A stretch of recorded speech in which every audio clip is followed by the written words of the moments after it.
आपण पाहत आहात नाशिक खबर न्यूज, जनतेचे हक्काचे व्यासपीठ। वर्तमानपत्रातून सुद्धा मी वाचतोय।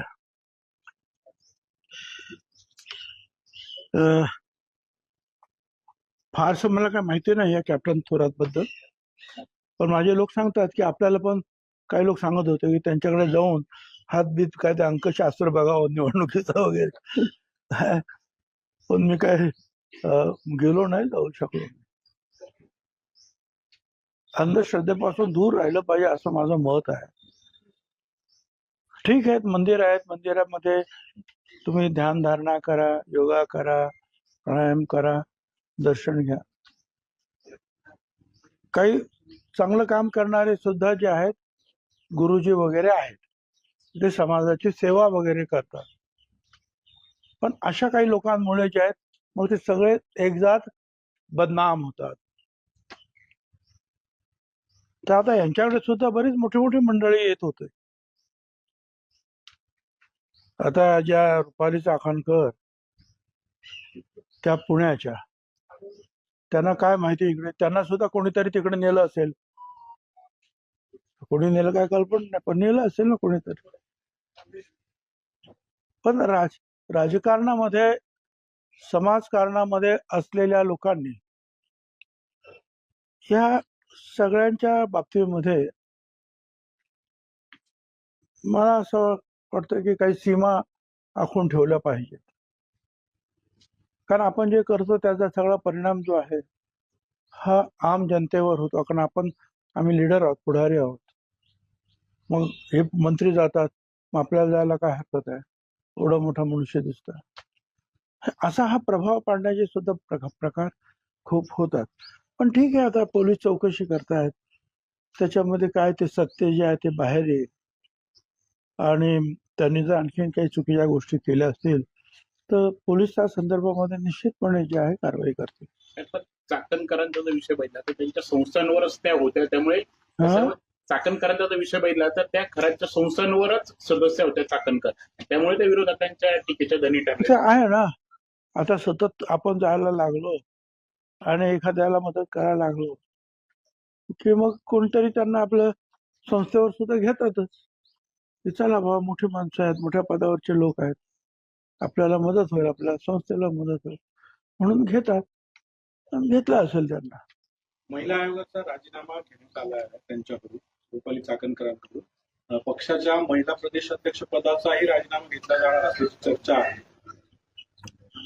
असं नाही, हे सगळे निर्णय जे आहेत, शासकीय निर्णय जो आहे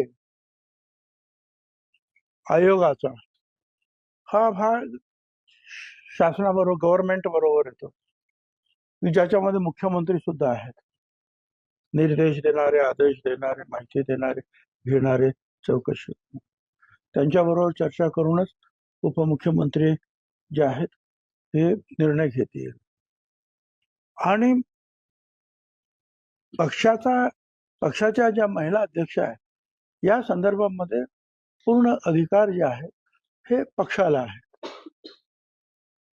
त्याच्यामध्ये शासन येत नाही।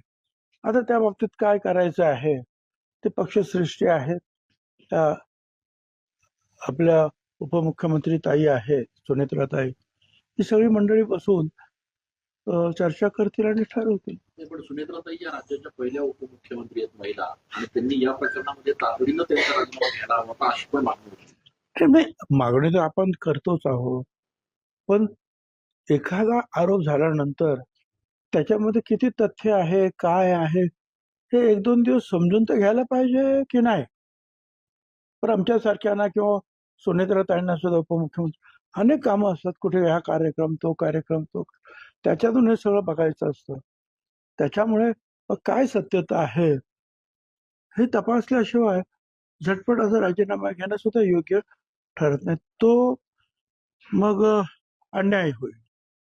त्याच्यामुळे त्यांनी माहिती घेतली असणार, आणि माहिती घेतल्यानंतर विशेषतः मुख्यमंत्र्यांनी माहिती घेतली असणार, आणि त्याच्यानंतर चर्चा झाली असेल। कारण हे पद महत्वाचं पद आहे, आणि त्याबद्दल साहजिकच जे आहेत मुख्यमंत्री आणि सगळ्या मंडळीशी चर्चा करणं आवश्यक होतं। चाकणकरांची पण चौकशी करा, त्यांनी अटक करा अशी देखील मागणी होती। हं? चाकणकरांची पण चौकशी करा, त्यांनाही अटक आता असं नाही की त्याने काही चुकीचं काही केलं असेल तर पोलीस पाहून घेतील.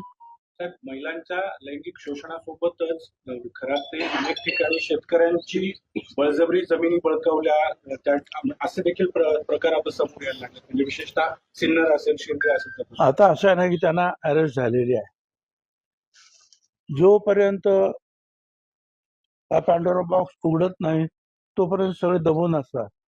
पण एकदा अशी कारवाईला सुरुवात झाली की ज्यांच्यावर अन्याय झालेला आहे, ज्यांच्याकडे जास्ती माहिती आहे, ते ताबडतोब जे आहे त्या तपास यंत्रणेकडे जातात आणि ती माहिती पुरवतात आणि त्यातून मग आणखी काही केसेस तयार होतात. साहेब, पण ज्यावेळी त्याच्यात दुर्दैवी गोष्ट अशी आहे की अनेक IPS IAS अधिकाऱ्यांची देखील त्यांच्या दरबारात हजेरी होती. त्यांच्यासोबत काहींनी जमिनी घेतल्याची पण माहिती आता समोर येऊ लागली. त्या संदर्भात मला काही माहिती नाही आहे. काय ज्या आता मला वाटतं पुण्याच्या काही अधिकारी आहेत, मला वाटतं ते तपास यंत्रणा तेजस्वी सातपुते. पुण्यावरून आले.